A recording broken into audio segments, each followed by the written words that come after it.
Hi everyone.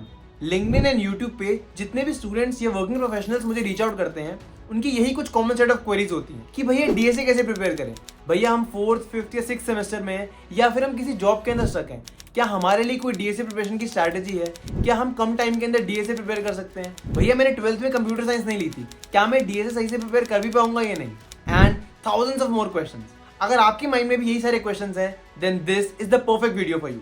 Hi everyone, I am Harshit Rehan and I am working at Atlassian as a software engineer. But मेरे college की admission से Atlassian की placement तक की journey इतनी आसान नहीं थी। बट आज की इस वीडियो में मैं आपको बताऊंगा that how I was able to start my coding journey from zero, from a point where I knew nothing about coding or DSA to cracking multiple offers from Atlassian, JustPay, BNY Mellon and many more such companies.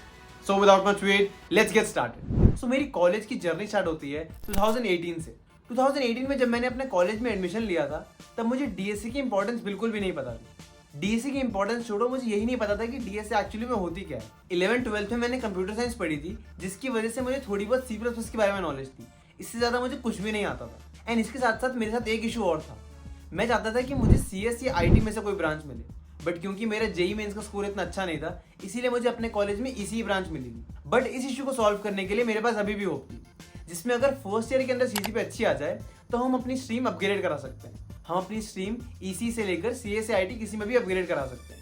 ये provision almost हर college में होता है and इसी वजह से मैंने अपना first year college की स्टडीज में ज्यादा फोकस करा एंड फाइनली मेरी CGPA भी अच्छी आ गई थी। मेरी CGPA थी 8.9 एंड मेरी स्ट्रीम अपग्रेड होकर हो गई थी IT। मैं आ गया था IT ब्रांच में। अब IT ब्रांच में आने के बाद मैंने सोचा कि अब अपनी स्किल्स पे काम करना चाहिए, क्योंकि फाइनल गोल तो प्लेसमेंट ही है ना।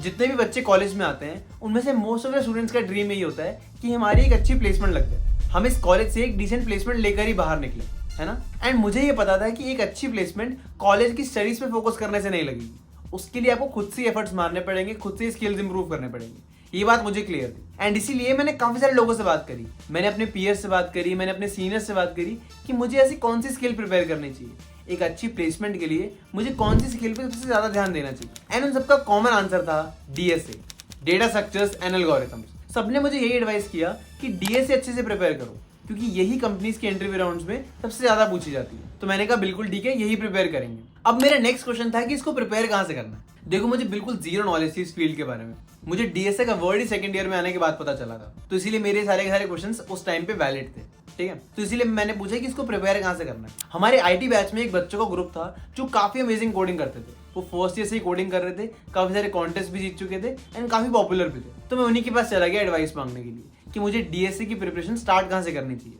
तो उन्होंने मुझे कहा कि तुम अभी से कंपैरेटिव प्रोग्रामिंग स्टार्ट कर दो। एंड इसका लॉजिक उन्होंने ये दिया कि जितने भी कंपनीज आती हैं वो अपने DSA राउंड्स के अंदर जो भी क्वेश्चंस पूछती हैं उन सारे क्वेश्चंस का लेवल कंपैरेटिव प्रोग्रामिंग के लेवल से बहुत नीचे होता है। तो अगर तुम कंपैरेटिव प्रोग्रामिंग सॉल्व कर लोगे तो तुम ये बेसिक क्वेश्चन तो सॉल्व कर ही पाओगे एंड किसी भी कंपनी का इंटरव्यू बहुत ही आसानी से निकाल लोगे। अब मेरे को ये बात बहुत लॉजिकल लगी तो मैंने डायरेक्टली कंपैरेटिव प्रोग्रामिंग से स्टार्ट कर दिया।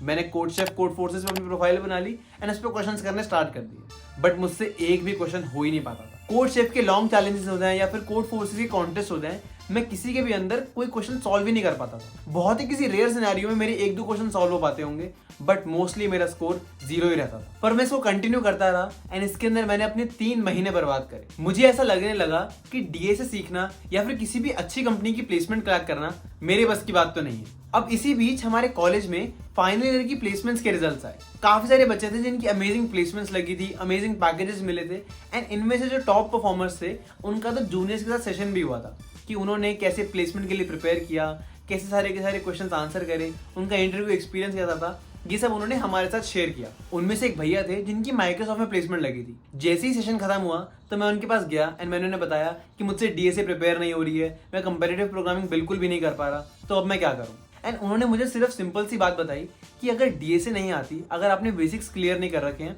तो आप कंपैरेटिव प्रोग्रामिंग पे क्यों चले गए। कंपैरेटिव प्रोग्रामिंग DSA का बिल्कुल लास्ट स्टेप होता है, जिसके अंदर आपको बेसिक्स क्लियर हो जाएं, आप इंटरमीडिएट लेवल के क्वेश्चंस कर पाओ एंड देन उसके बाद अपनी स्किल्स को और एनहांस करने के लिए आप कंपैरेटिव प्रोग्रामिंग पे जाते हो। बट अगर मेरे बेसिक्स ही क्लियर नहीं है, मुझे इंटरमीडिएट लेवल ऑफ DSA भी नहीं आती, तो मेरा कंपैरेटिव प्रोग्रामिंग पर डायरेक्टली जाना तो बिल्कुल ही गलत डिसीजन था।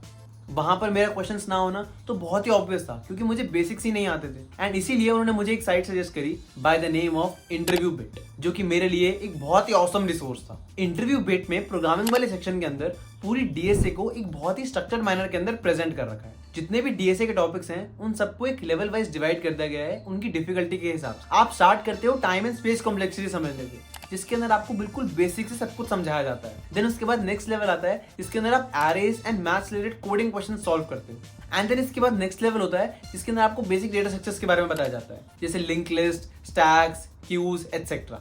एंड इसके बाद वाले लेवल में आपको काफी सारे एल्गोरिथम्स के बारे में बताया जाता है, जैसे recursion, back tracking, dynamic programming etcetera.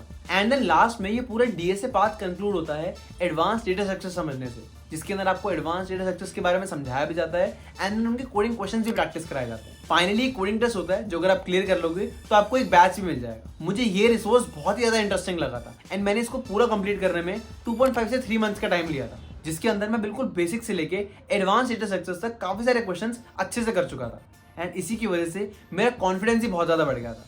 अब मुझे लगने लगा था कि डीएसए इतनी भी मुश्किल नहीं है, करी जा सकती है। सो अब मेरा बेसिक डीएसए वाला पार्ट तो कवर हो चुका था एंड अब बारी थी कि जो डेटा स्ट्रक्चर्स मैंने सीखे हैं उन पे मैं और क्वेश्चंस प्रैक्टिस करूं। इसके लिए काफी सारे प्लेटफॉर्म्स अवेलेबल हैं, जैसे hacker rank, Geeks for Geeks, leet code and और भी बहुत सारे हैं। बट इनमें सबसे ज्यादा प्रेफरेबल होता है लीड कोड, क्योंकि लीड कोड की कम्युनिटी भी काफी ज्यादा रिच है, इसका यूआई भी काफी ज्यादा अच्छा है एंड साथ ही साथ इसके जो टेस्ट केसेस हैं वो भी काफी वेरिड एंड काफी वाइड है। तो इसलिए आपकी जो सोल्यूशन है उसकी करेक्टनेस काफी अच्छे से पता लग पाती है। ओके, तो इसीलिए मैं अपने क्वेश्चंस प्रैक्टिस करने के लिए लीड कोड पे गया था। लीड कोड पर मैंने कैटेगरी वाइज सारे के सारे डीएसए के क्वेश्चंस प्रैक्टिस करना स्टार्ट करे। अब अगर मैं कोई क्वेश्चन सॉल्व कर रहा होता था तो उसके अंदर मैं अपना सोल्यूशन सबमिट करने के बाद डिस्कशन टैब पे जाके और लोगों की सोल्यूशन भी देखा करता था, जिससे कि अगर किसी की मुझसे बेटर अप्रोच है या फिर मुझसे बेटर कोड लिखा है तो मैं उसको समझ पाऊँ एंड अपने नेक्स्ट कोड के अंदर इंप्लीमेंट कर पाऊँ। ओके, तो ये लर्निंग के लिए भी काफी ज्यादा हेल्पफुल रहता है। एंड इसके बाद काफी सारे क्वेश्चन ऐसे भी होते थे जो मुझसे सॉल्व नहीं होते थे एंड उसके अंदर डिस्कशन टैब पे जाकर सोल्यूशन देखने पर भी सोल्यूशन समझ नहीं आता था। तो इसके लिए मैं जाता था यूट्यूब पर एंड यूट्यूब पर मुझे एक बहुत अच्छा चैनल मिला था by the name of Pep coding. Pep coding एक टाइम पे एक स्टार्टअप हुआ करता था बट अब वो डिसॉल्व हो चुका है, पर उनका यूट्यूब चैनल अभी भी एक्टिव है एंड वहां पर आपको ऑलमोस्ट सारे लीड कोड के क्वेश्चंस के सॉल्यूशंस मिल जाएंगे। मेरे लिए पेप कोडिंग की वीडियोस काफी ज्यादा बेनिफिशियल होती थी, क्योंकि एक क्वेश्चन को अप्रोच कैसे करना है, उसके लिए इंट्यूशन कैसे लानी है या फिर इस क्वेश्चन की सोल्यूशन अप्रोच कैसे डिजाइन करनी है, ये सब उन वीडियोस में काफी अच्छे से एक्सप्लेन किया जाता था। तो इसीलिए मैं तो इन वीडियोस को काफी ज्यादा रेफर करता था।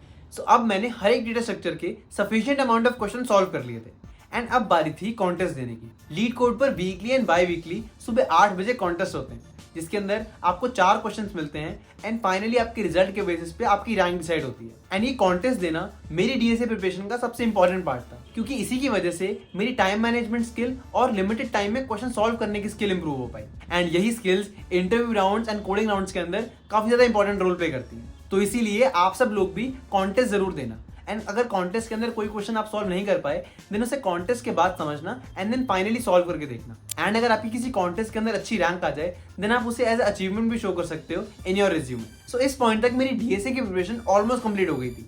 मैंने बेसिक्स ऑफ डीएसए पे कवर कर लिया था, मैंने सारे डेटा स्ट्रक्चर्स के क्वेश्चंस भी लगा लिए थे एंड देन फाइनली मैंने काफी सारे कॉन्टेस्ट भी दे दिए थे। एंड अब मैं वेट कर रहा था कंपनीज के इंटरव्यू राउंड्स में अपीयर होने का, बट उसको भी थोड़ा सा टाइम था। कंपनीज 1.5 से 2 मंथ्स के बाद ही कैंपस में आने वाली थी। सो इसी बीच मैंने स्ट्राइवर का 30 डे डीएसए प्लान फॉलो कर लिया, जिससे मैं most frequently asked interview questions practice कर पाया एंड साथ ही साथ मेरी थ्योरी सब्जेक्ट्स की भी प्रैक्टिस हो गई। And finally I was ready to face interview rounds of all the companies. मेरा जिस भी कंपनी का इंटरव्यू होता उससे पहले मैं उस कंपनी के interview experiences and frequently asked questions देख के चला जाता था। And by the end of my 7th semester I had offers from Atlassian, Justpay, BNY Mellon, TCS, Infosys and some other companies as well. So ये थी मेरी पूरी DSA की प्रिपरेशन स्ट्रेटजी।